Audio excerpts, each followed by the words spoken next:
Welcome to Voices of Influence publication. I'm Chris Madrigal. I am the creator of Voices of Influence. And I was going to plan this live and give everyone the opportunity to join me, but the message didn't want to wait. And so I figured I would just come in and you can just catch this at the time that works for you. In fact, I was going to do this live just for my paid tier inside the collaboration room, but then I was just called to share it with everyone. And I want to remind you and remind those that are here viewing that anyone who steps into the collaboration room, that is a room where you don't have to perform, right? You don't have to prove anything. You don't have to stand out. You just have to arrive. Arrive there just like you can arrive with me right now. And just take a deep breath. I feel the most amazing energy when I'm in this platform. And it's just compiling and adding as I bring in transition, the collaboration room into Substack. And what I want to share with you today, the purpose of this live is really to share something that I spoke on a global stage last week. The thing that really stayed with me after the event. And it is that legacy is not built on stages alone. It is built in rooms like the collaboration room. And my keynote last week was to stop trying to stand out and start leaving a legacy. And that is the reason why the message continued to linger with me. Because while I am building stages like the top 50 Voices of Influence virtual stage this upcoming June, I realized that legacy is being built here in Substack in this platform, but it is also being built in rooms like the collaboration room. Now, there's something that I said last week that I want to bring in here, but in a slightly different way. And it's that standing out is keeping you small. And I know that it may feel uncomfortable because we've been taught that standing out is the goal, right? To be more visible and be more bold and be more seen, right? But the truth is that standing out was never the goal. You weren't born to be noticed. You were actually born to be remembered. And there is a huge difference in that.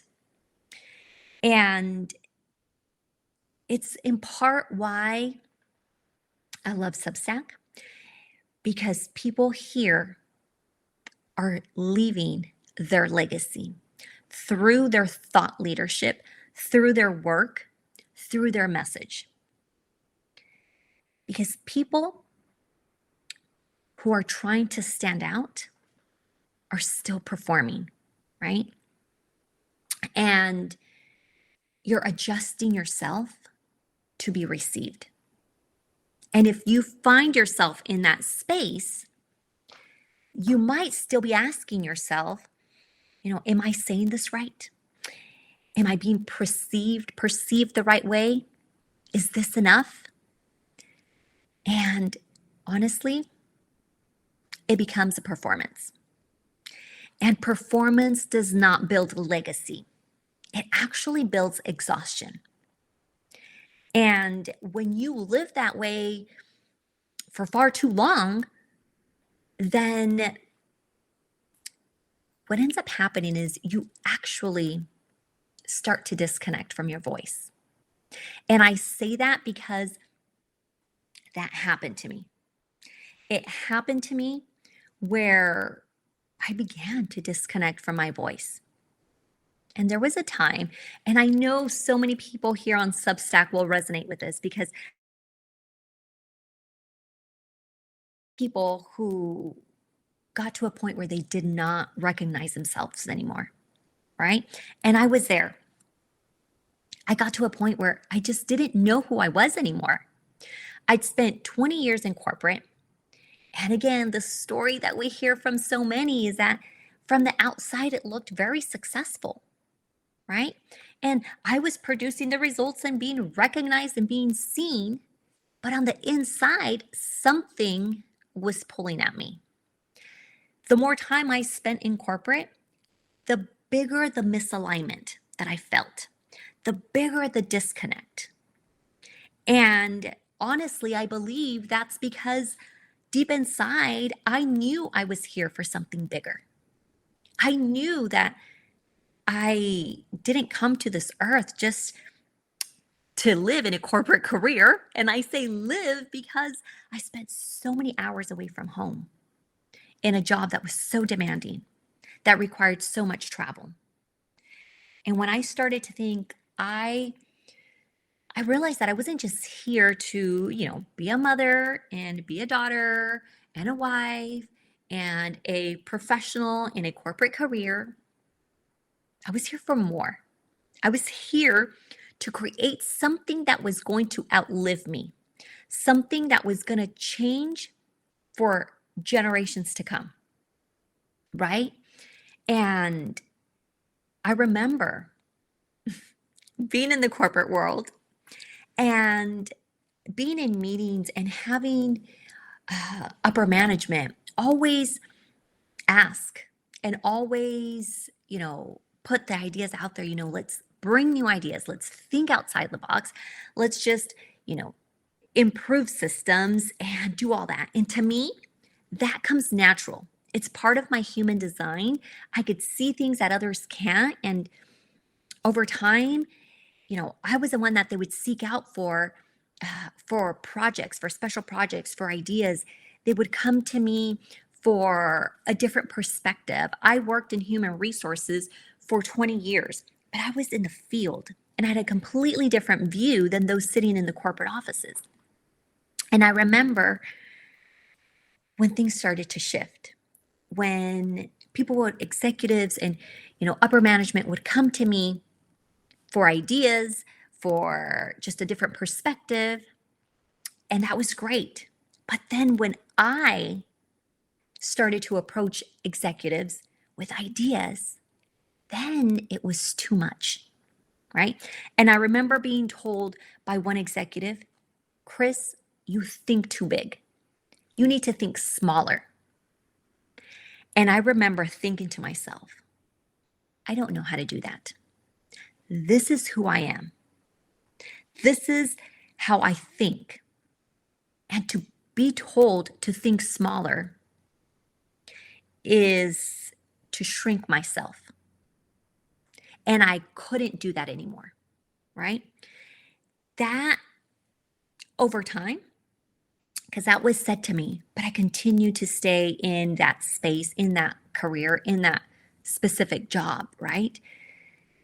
But what ended up happening is I ended up adapting to what was being requested of me, right? And over time, that just became a performance. And I learned how to perform strength, and I learned how to perform leadership, and I learned how to perform visibility. But performance does not build legacy. It builds exhaustion.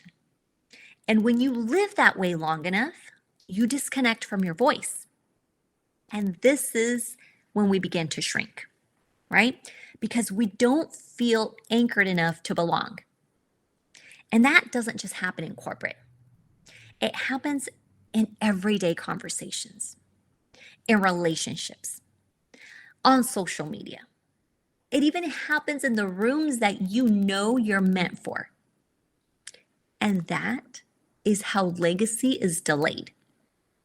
It's not because you're not ready, but it's because you're waiting.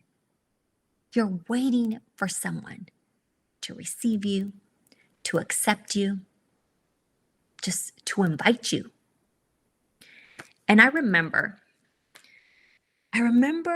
the moment when I looked at myself in the mirror and I no longer recognized that reflection. And I'd lost my identity, right? I lost it in motherhood. I lost it in my career. I lost it in expectations.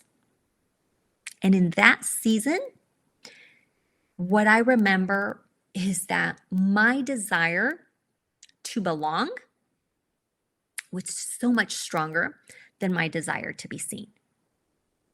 And this is where everything changed, because I started to realize that what I was actually craving wasn't even visibility. It was belonging. I wanted to feel connected. I wanted to feel understood. I wanted to feel like I just could be who I was without having to perform.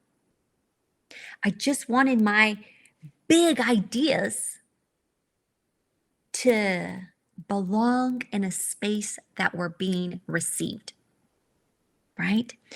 But here's the truth. Belonging is an inside job, right? And it's not something that a room is going to give you. It's not something that people will give you, that a job. It is an inside job, right? And it's something that you decide before you ever walk in. Before you ever walk into a conversation, into a room, into a career, it doesn't matter. Before you walk in anywhere, you have to decide that you belong there.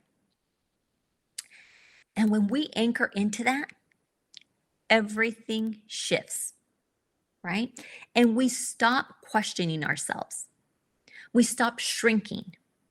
We stop trying to stand out. And in the process, we become magnetic, right? And our genius just unfolds naturally. And the best part is that the people who've been searching for us all along recognize us instantly, right? So if you're tuning in, I want to ask you something. I want you to sit and contemplate, where in your life are you still trying to stand out? And where are you being called to belong? And if you feel called, I want you to drop that in the comments. I want you to leave a comment below and let me know, where in your life are you trying to stand out? And where are you being called to belong? This space, this publication of mine, this is a space of trust and zero judgment. So if there's any comments that are dropped that don't feel like they come from a place of love and understanding and connection towards another person, they'll be removed. Because people that are going to engage with this publication, engage with my content, are people that belong here, right? And so again, I ask you, where in your life are you still trying to stand out? And where are you being called to belong? Because that answer right there, that's your next level. The next level starts exactly where you belong. And if you're feeling any kind of judgment of others, then ask yourself if this is where you truly belong, right? Now, there is a frequency that our voice carries, and that frequency determines whether your words are noise or legacy, right? Because influence is not volume, right? It is coherence. It is when your words and your energy and your body, your truth, they're all saying the same thing.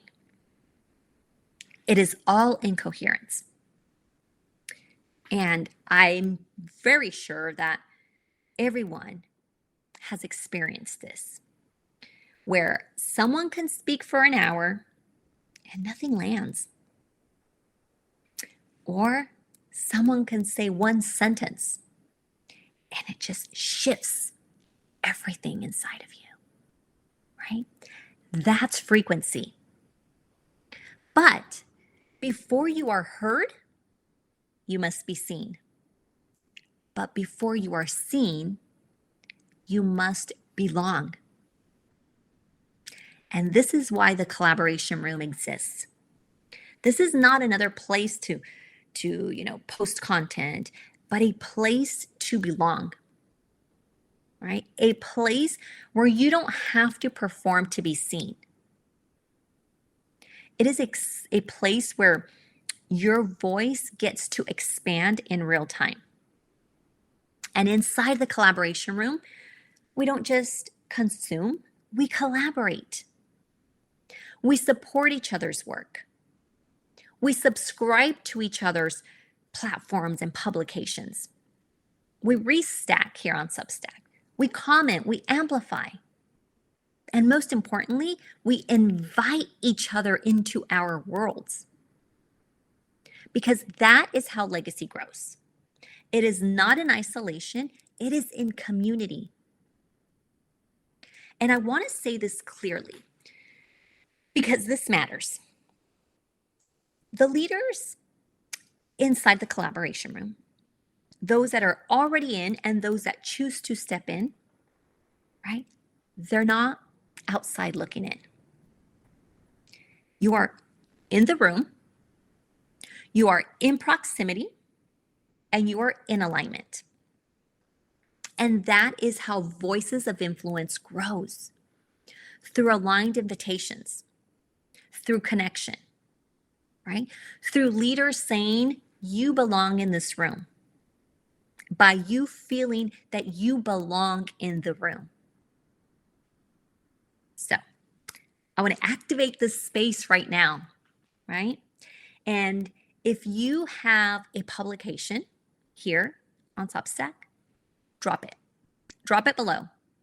I want to subscribe to you. I want to follow you. I want to learn more from you. Right? If you're building something inside the collaboration room, you're going to share it. If you have a message that you're ready to be seen for, you're going to name it. Right? Because this is how we build legacy together. Right? So if you're here, if you're tuning in, if you are feeling this, this is your invitation to come in as an individual with all your gifts and all your messages and all your gifts and desires. I want you to come into the collaboration room. This is your invitation. Your invitation so we can be in proximity and participate and connect and collaborate in community. And I mean, if you feel the pull for something bigger, towards visibility, towards stepping onto a stage like Top 50 Voices of Influence virtual stage, trust that. You don't need to be ready.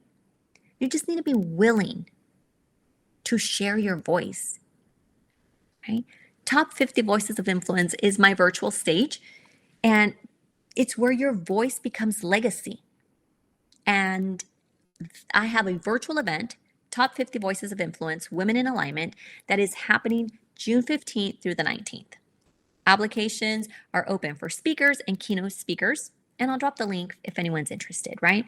And I put that out there because this is how we grow, through connection and collaboration. And if I was not inviting you into the collaboration room, if I wasn't inviting women into Top 50 Voices of Influence, Women in Alignment, then I'm not doing my part to open that invitation to you. So for now, I want to remind you, we don't build legacy by standing out. We build it by belonging. First to yourself, then to the rooms that reflect who you are becoming. And the collaboration room is one of those. The invitation is open. You are invited to step in, to connect, to collaborate, to be seen, to share your gifts. That is what this space is created for. And I look forward to welcoming so many of you. We're going to have our kickoff call the second Monday of April at 10 a.m. I'm going to put the invitation out there. The collaboration room has existed for months already, but now I am feeling the call to transition the current space and bring it into Substack, because this is where it belongs. And we're going to have our first kickoff call in Substack on the second week of April. I'm sorry, the second Monday. I'll tell you when. So it's going to be Monday, April 13th at 10 a.m. Pacific. Join me inside the collaboration room. Join us, because the expansion, the growth, and the connection starts in community. Thank you so much. Thank you for being here. Drop a comment below. Drop your publication below.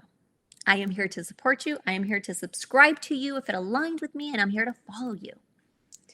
Thank you, and have an incredible week.